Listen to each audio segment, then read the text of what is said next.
Hello. Thank you for clicking on the video. So today we will be reviewing Supercell Season 1, Episode 4. It's a little late, so I am whispering. So this episode is named Andre, and we open up the scene, and we have Sabrina and her sister. They caught an Uber, and they're discussing the incident that happened in an Uber instead of waiting until they get home. Next, we have Michael. He is trying to convince Rodney to help him, but because Michael is so desperate, it's making him look crazy and untrustworthy. And so Rodney, he's not really trying to hear it. Next, we have Andre. He's having a conversation with his son about prison. His son asked him a question. He wanted to know how prison is. And so he's explaining it to his son. And after their conversation, his son leaves. And then a few seconds later, there's a knock at the door. Well, Andre is thinking it's his son. Okay, maybe he forgot something. And so instead of saying, "Who is it?" or looking out of the window, he just opens the door and walks off in the house. And then two men come in demanding money. Now, I'm not sure if these men are from parole or if they're just two goons who are loan sharks. But, they're getting pretty impatient. And Andre is looking like he's about to go Super Saiyan on them. And so before anything can pop off, the son comes back. He did forget something. And the son is like, "What is going on?" And he's giving the men all of the things that his dad purchased for him. And he's like, "Here, just take it. And so, that makes Andre upset because he wants his son to keep his phone. He wants his son to keep all of the things he purchased for him. And so instead, he gives the goons the money that he took from the ATM machine, and then they leave. So Andre, he's a little embarrassed that his son had to see that. And, with good reason, because it really isn't a good look. But I think his son somewhat understands. So next we have Sabrina. She's at the police station trying to turn herself in. And she goes up to the window and she's telling them, "Hey, I have some information about, excuse me, about a crime that happened at the club." And one of the officers, he's saying, I just left from there. There was no crime." And so when she hears that, she's like, "Okay, never mind," and turns around. Next, we have Michael. So I guess Rodney decided to hear him out. He felt bad about how he was so rude to him. And so he's trying to hear Michael out. And Michael is like, "I really do think we need to work together. We need to find the others so that we can stick together."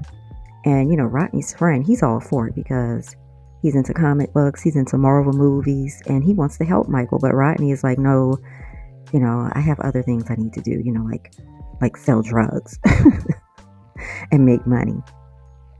So Sabrina, she goes back to the crime scene because she wants to make sure that there wasn't a body left. So she goes back, she sees everything is okay. And next we have Andre. He's having a difficult time getting a job. And, I really do feel bad for him because, what can you do? Once you have a record, it's like, what can you do? And I know a lot of times these people, they feel like they have to resort to crime in order to pay the bills. And so Andre, he's in his interview and he's telling the man the story and how he got his record. Basically, he picked up someone, they hid drugs in his vehicle. I don't think he knew the person, but he didn't tell on the person because, in his neighborhood, they have that do not snitch thing. And so I'm wondering, does that apply to a stranger? Like, is it okay to snitch on a stranger? Because he didn't even know the guy. He was just giving him a ride. So next, Andre, he's telling his friend about what happened, and the friend, who is not really a friend, I don't think a friend will give you bad advice, but he's telling Andre about this trap house and all this money he saw, and because Andre has powers, you'll be able to steal the money. Now, this trap house, I believe, is ran by Crazy. So next we have Taser. Taser meets with Crazy. Crazy gives Taser an offer. He basically wants Taser to come and work for him. And Taser's like, no, you shot my friend. And so because of that, I'm going to kill you. So next we have Andre. Andre is supposed to meet his son for a matinee, but because his friend put this little idea in his head to rob Crazy, he stands his son up. His son is disappointed, and so his son, wants to rebel and go and hang out with the guys that his father told him was bad news. So I'm wondering if Andre's son knows the reason why his dad was locked up, because it looks like he's doing the same thing. The friends, they're like, hey, you want to make some money? And he's like, yeah. In his mind, he's probably thinking, I can help my dad. Okay, so Rodney, meanwhile, he's having some trouble with his speed. Ever since the whole encounter with the guy trying to light him up, he can't seem to get his speed back.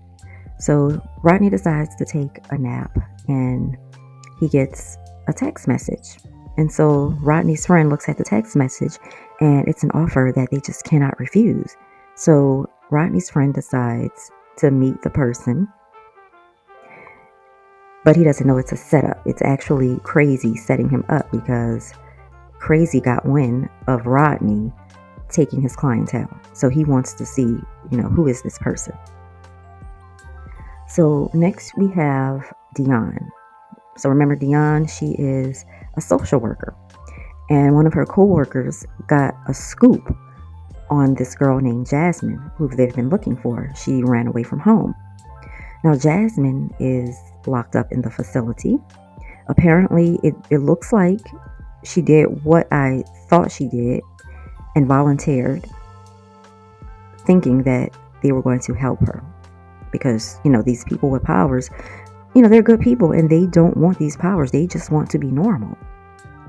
And so the guy was telling Dion that, Jasmine, she calls every week and she says she's going to come back once she's normal. And so Dion goes on the computer and she's looking up all of the people with these golden eyes. Now Michael is on his delivery route and he looks up and finds Sabrina. Now, oh my goodness, Sabrina and her sister. Sabrina's annoying sister is acting like a child. She wants to rebel. She wants to go to the trap house. I don't know why. I think maybe she wants to find Craig, the thug who put his hands on her. Everyone knows someone like this. Everyone has at least one person in their family who's a screw up. Someone who just doesn't want to listen. And that seems to be Sabrina's sister. Sabrina can't catch a break. She has to babysit this grown woman. So Michael is trying to talk to Sabrina, but Sabrina's a little distracted because, she's trying to save her sister. Then we have Taser. Oh, and while Michael is in the vehicle with Sabrina and her sister, Michael's mother calls. Michael's mother is sick. I believe she had sickle cell. So Michael's mother calls, and so Michael, he has to see about his mom, so he vanishes out of the car. He teleports out of the car. I find it a little weird that all of a sudden his mom is having these complications, because before she went to this new facility, it doesn't seem like she was in any pain. So I'm wondering if this has a little bit of something to do with it. Next, we have Taser. Taser and his crew, of course, they're up to no good. They're planning on going after Crazy. So Rodney's friend ends up at the trap house. But of course, it's a setup. And they are beating his ass badly. Sabrina and her sister, they end up at the trap house. And there's some shooting that's going on. And so Sabrina is trying to get her sister to get out. But her sister is so worried about Craig. She wants to know if Craig is okay. So we have Sabrina and her sister. They're in the trap house. We have Rodney. Rodney goes to the trap house looking for his friend. We have Andre. Andre is at the trap house because he's trying to steal the money from Crazy. Taser ends up at the trap house because he's trying to kill Crazy. So all four of them have somehow met up and they're facing off. And so Taser is like, where is Crazy? Like they know him. Also, there's a scene where you see Jasmine at the facility and she's telling them that she wants to go home. And then there's these men, they come in with these suits. And then there's this lady who, I have to go back and see, but she looks similar to the lady who's helping Michael's mom with the sickle cell. So I don't know if there's a connection there, but I'll have to go back and look at her face. But she comes in with a syringe, and so they're holding Jasmine down, and she sticks her with the syringe.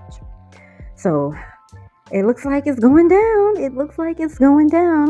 So we're going to see in the next episode what's going to happen, because all four of them are in the trap house, and let's see if they're going to showcase their powers. Is there going to be a fight? We're going to see. So thank you so much for listening, and till next time, bye-bye. Even when you feel low, you can still go. Even when you feel slow, you can still go. Even when there's no hope, you can still go. I never answer to no, man, I still go. Go, go, go, go, go, go.